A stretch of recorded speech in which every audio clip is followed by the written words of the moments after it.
在我们生活当中，每一个人的大脑里都有或多或少的一些不愿意让人知道的东西，尤其是深受传统中国教育的人群，他们大多会把自己的烦恼、痛苦深埋于心。精神病太荒谬了，你不是有精神病，你只是太累了，睡一觉就好了。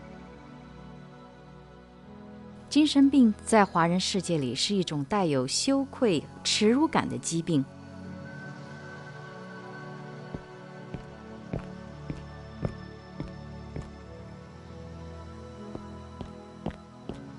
你好吗？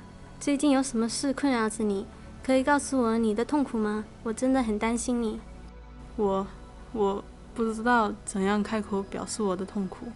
我的父母不明白我到底发生了什么，他们只是敷衍我。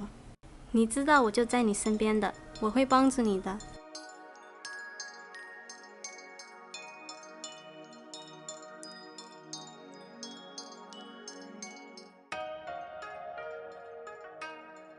希望通过我们的项目研究，有更多的人们来参与、帮助和关爱这个特别的群体，让他们有信心面对自己，面对生活，热爱生活。